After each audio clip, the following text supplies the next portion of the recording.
Shizuka और Nobita साथ घर जा रहे हैं। नोबिता को रिकॉर्डर बजाना नहीं आता, जिसके चलते जियान और सुनियो उसका मजाक उड़ाते हैं। गुस्से में नोबिता कहता है कि अगर वो प्रैक्टिस कर ले तो कान से भी रिकॉर्डर बजा सकता है। ये सुनकर जियान, सुनियो और शिजुका हंसने लगते हैं। जियान और सुनियो वहाँ से चले जाते हैं, लेकिन शिजुका नोबिता का हौसला बढ़ाती है और कहती है कि थोड़ी मेहनत से वो जरूर रिकॉर्डर बजा लेगा। घर पहुंचकर नोबिता की मम्मी उसका स्वागत करती हैं और अपना फेवरेट टीवी प्रोग्राम देखने लगती हैं। उधर डोरेमोन अपने कमरे में ढेर सारे डोरा केक खाने की तैयारी कर रहा होता है।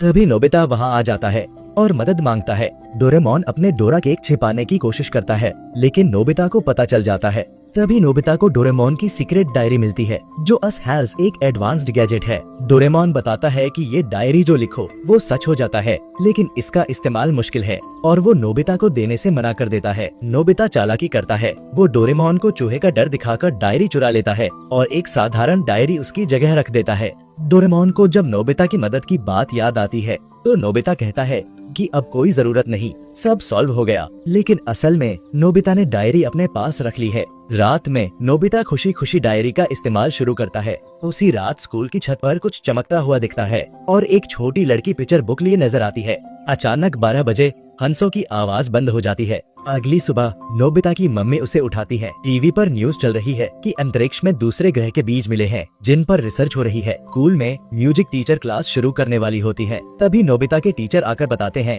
कि म्यूजिक टीचर को इमरजेंसी की वजह से घर जाना पड़ेगा। क्लास का पहला पीरियड फ्री हो जाता है और बच्चे खुशी से बाहर निकल जाते हैं। ये सब नोबिता की डायरी की वजह से होता है, जिसमें उसने लिखा था कि आज म्यूजिक क्लास नहीं होगी। लेकिन अब चीजें गड़बड़ होने लगती है। जियान को दांत में दर्द हो रहा है, जिससे वो गाना नहीं गा पाता। सुनियो उसका मजाक उड़ाता है और जियान गुस्से में उसे पीट देता है। डोरेमोन को शक होता है कि नोबिता ने डायरी की अदला बदली की है। उधर साइंटिस्ट उस चमकती चीज की रिसर्च कर रहे हैं, जिसमें से एक जेली जैसी चीज निकलती है जो चलने लगती है। शिजुका नोबिता को अपने घर बुलाती है और बताती है कि उसकी पियानो क्लास कैंसिल हो गई। गुस्से में डोरेमोन नोबिता से पूछता है कि उसने गैजेट क्यों चुराया। वो बताता है कि डायरी की वजह से न सिर्फ म्यूजिक क्लास बल्कि दुनिया भर से म्यूजिक गायब हो गया है। नोबिता को अभी इसकी गंभीरता समझ नहीं आती। शहर में अजीब चीजें होने लगती हैं। माँ लोरी नहीं गा पाती, साइकिल वाला व्हिस्लिंग नहीं कर पाता और गिर जाता है, नर्सरी टीचर पियानो नहीं बजा पाती। लोग परेशान होने लगते हैं। नोबिता को अपनी गलती का एहसास होता है। वो डोरेमोन से सब ठीक करने को कहता है।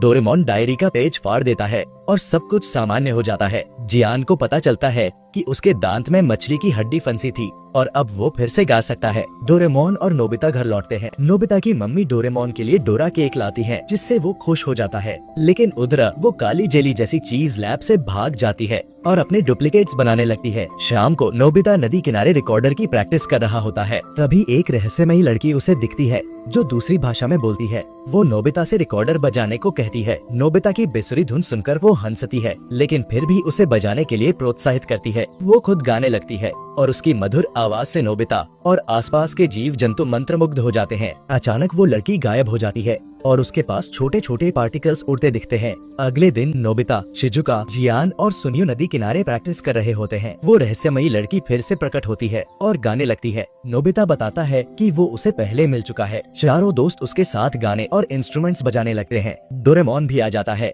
और अपने गैजेट से म्यूजिकल माहौल बनाता है। वो लड़की फिर गायब हो जाती है। तभी जियान को वो काली जेली जैसी चीज दिखती है, लेकिन वो समझ नहीं पाता और उसे फेंक देता है। अचानक झाड़ियों के पीछे एक रोबोट छिपा होता है, जो कहता है मुझे मेरे 5 वर्टुओसो मिल गए। उसकी पिक्चर बुक में 5 वर्टुओसो की तस्वीरें हैं, जो म्यूजिक में माहिर लोग होते हैं। रात को नोबिता, डोरेमोन, शिजुका, जियान और सुनियो को एक लेटर मिलता है, जिसमें लिखा होता है कि स्कूल के म्यूजिक रूम में उनका इंतजार किया जा रहा है। सभी स्कूल पहुंचते हैं। शिजुका को पियानो के पास एक नोट मिलता है, जिसमें पियानो बजाने को कहा जाता है। जैसे ही वो बजाती है, म्यूजिक रूम के दरवाजे से रोशनी निकलती है और एक रहस्यमयी आवाज कहती है, हमारी मदद करो। उस लड़की की गाने की आवाज भी सुनाई देती है। पांचों दोस्त उस दरवाजे से अंदर जाते हैं और आसमान की ओर बढ़ते हुए पृथ्वी से बाहर निकल जाते हैं।